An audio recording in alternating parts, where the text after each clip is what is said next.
Did you miss week 6 of the Premier League? You know I got you the score updates and the highlights. For starters, Manchester City would go on to beat Nottingham Forest 2-0 pretty comfortably. Rodri would get a red card, which now disqualifies him from playing against Arsenal, which early on in the season, this could be a big one. The second game of the week saw Burnley play against Manchester United, where Manchester United would score an absolute golazo behind Bruno Fernandes, and who knew Johnny Evans could ping balls like that?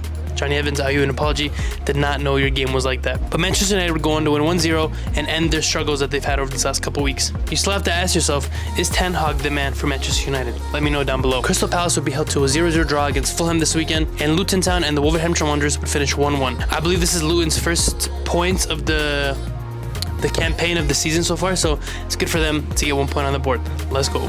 Everton would go on to beat Brentford 3-1 for their first win of the season in what people could call a breakthrough victory. The Sunday matchups of week 6 would go crazy. Chelsea would lose 1-0 to Aston Villa, and honestly, if you have friends who support Chelsea, please check on them, because their campaign this season has honestly found them sitting at 14th place, mere points above relegation, and with the current run of games that they're going to have, they could very much so be in a relegation battle. Obviously, it's Chelsea, it's not going to happen, but still, early on in the season, things are not looking good for them again. West Ham, which has had a very good season so far after the selling of Declan Rice, would go off against Liverpool, who has also had a very strong start to their campaign. However, in this battle of muscle, Liverpool would beat West Ham 3-1, and right now you could honestly argue that Liverpool is one of those teams that are going to compete for the title this season. They look very good. Strikers are starting to really mesh and flow together, so it's going to be very interesting to see how their campaign will flourish as well throughout the rest of the season. Brighton would bounce back against Bournemouth this week 3-1 after the Europa League loss earlier in the week, while Newcastle would go on to score 8 goals, and I didn't study there, 8 goals against Sheffield United. Newcastle also set a record for most players that scored in the game, with 8 different players who scored their goals. If I'm Nick Pope, I would be frustrated that I didn't get a chance to score a goal as well. Final game of the weekend would see Arsenal and Tottenham in the North London derby finish 2-2. This game honestly had it all, had fireworks, had drama. Major takeaways from this game: Arsenal lost Declan Rice at halftime due to an injury, and after he got subbed off, the team didn't really look the same. Tottenham is one of those teams right now, they look like they're meshing under their new coach, and honestly, as an Arsenal supporter, I'm a little disappointed that we didn't come off with the win, but 2-2 was a very fair result. Handball, different calls here and there, things could have gone either way. Didn't Nketiah deserve to get a red card for his tackle on the goalie? Things kind of ended the way that they should have, 2-2. That is your Week 6 match fixture update from the Premier League with your host, Shadi. Enjoy, and we'll see you next week, inshallah. Peace and blessings. Now, what were some of the key takeaways from this weekend that I realized while watching the games? Arsenal, without Declan Rice, struggles. With the loss of Granit Xhaka to Bayern Leverkusen this season, I think this game did a good job showcasing what Martin Odegaard needs in the midfield in order to really have a presence in the game. You could say that once Rice stepped off, things started to get a little finicky for them in the midfield. Jorginho steps on, has almost an immediate impact in giving Tottenham their goal. And so Rice, you have to look at it. Arsenal is struggling right now with a lot of injury woes. You have Saka, who's possibly injured, Rice, Partey, Trossard was out this weekend with an injury as well, Martinelli. So injuries are starting to stack up for Arsenal, so you have to ask yourself, are they spreading their squad really thin with competing in the Champions League, for the Premier League, for other trophies as well domestically? How is Arsenal's season going to progress throughout the rest of the season? Now, when you look at Tottenham Hotspur after this North London derby as well, people, including myself, thought that they were going to struggle with the departure of Harry Kane, but so far they've gone unbeaten in this season. They haven't lost yet. They've had some draws, they've won games, but with their new captain, Son, he's really spurred this squad with their new coach as well, and really put them in position to succeed. You could argue they're going to be fighting for top 4 this season. Are they going to fight for the title? You never know what happens. Manchester City just has to drop points, and when you look at Manchester City this season as well, Rodri has been their rock, and so it's going to be interesting now that since he picked up that red card, when they match up against Arsenal or these big squads, are they going to continue to do what they do, just win? Are they going to win the Champions League? Are they going to win the title? Are they going to hit the treble again? You never know, but Man City just looks like that team.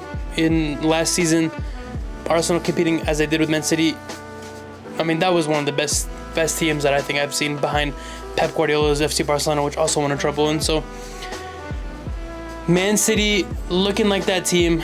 Julian Alvarez really, for me, has kind of been one of those players this season who has really come out of nowhere and has really just kind of started to show out. Like, you have Erling Haaland, yes, but Julian Alvarez has also done an amazing job. He's pretty much completed football by the age of 23, 24, and he's doing his thing. Now, when you look at Liverpool this weekend, once again showing that they're also in this hunt for the title, beating West Ham 3-1, who West Ham has done an amazing job this season. After selling Rice, they did a good job of really rebuilding their team. And so with Liverpool coming in, doing what they did to West Ham, not necessarily dismantling them, but kind of beating them the way they did. You look at Man City last week beat West Ham 3-1 as well. West Ham was up. Second half adjustments, Man City came back and kind of showed them that they're that team. Liverpool kind of showing that they're also on that same level as Man City. Over the last 7-8 years, Liverpool's been that team behind Jurgen Klopp to compete with Man City. And so it's going to be interesting to see what West Ham is able to succeed as well in, because David Moyes likes to have his squad kind of week in, week out the same players, doesn't really have as much squad depth, but it'll be interesting to see how they progress as well with the departure of Rice, bringing players in, and how all of them are going to mesh as well. Even Brighton, you look at Brighton with their coach as well, like, they're such a love for the game. They're one of those teams that's really been an underdog, and they're competing at such high levels as well.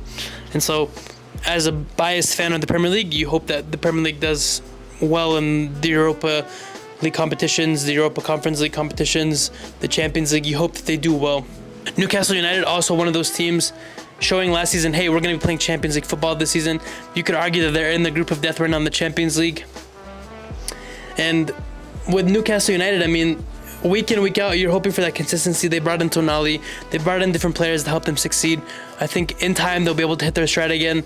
As an Arsenal fan, that's one of the teams where you look at and you're like, you dread a game against one of these teams because you never know what could happen. And so Newcastle is showing that, yes, we tied in the week in Champions League against AC Milan, but here's 8 for you. I like that LeBron meme. Another one. Here's another one for you. Now, when you look at Manchester United is also one of those teams where their current record, they're sitting at 3-3. So 3 wins, 3 losses. Has Ten Hag under-delivered for Manchester United? Like, you look at it, for me, last season, I remember Arsenal lost early on against Manchester United, and then we bounced back, did our thing and whatnot. But Manchester United, you could argue in the last year, just, I don't know what it is. Is it the locker room? Like, you bring in Onana. Onana's been struggling as well. You have to ask yourself, Manchester United, if you're a Manchester United fan, what are you hoping for? You're obviously hoping to finish top 4. You want to compete in these biggest competitions, but are you currently able to do that with your injuries as well? With, I don't know what it is. Like, I just don't know how to describe it. Manchester United used to be a team that you feared, and now it's like, okay, granted, Arsenal barely beat them this season, but a dub is a dub. A win is a win. But right now, thus far, I would say Manchester United is under-delivered. You hope that they succeed just as a football club. But really, you have to think, is it the ghost of their past that's haunting them? You never know. Another one of those teams that very much so is looking like that is Chelsea, man. You have new ownership splashing so much money, and you're not able to, like, I think you're sitting 14th in the table so far.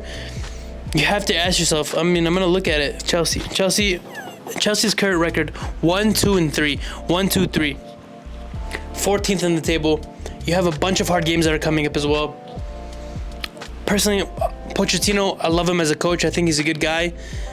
What's going on at Chelsea as well? Like, you have, is it the team is very youthful, but then you look at Arsenal last season, which was also very youthful. They're able to succeed. Is it the manager? Is it ownership not allowing time? I don't know. You could argue the same thing with Tottenham when they had Jose Mourinho competing in the final of the tournament, and then they sacked him. And so you have to start asking yourself, as a Chelsea fan, is Pochettino that guy, or do you just have to give these players time?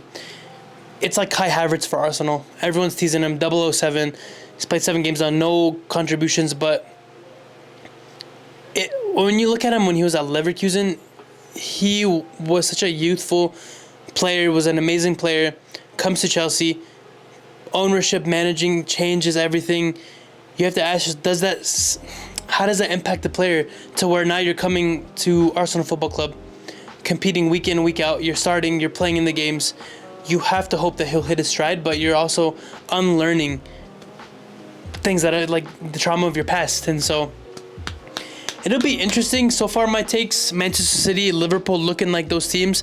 I want to be delusional and think that Arsenal can also compete for the Premier League, but with their injury woes, with just even Rice coming off 45 minutes, you're dropping not saying a disaster class, but you have players that compete at a world level, but not to the caliber that you need them to in order to compete with the likes of Manchester City, Liverpool.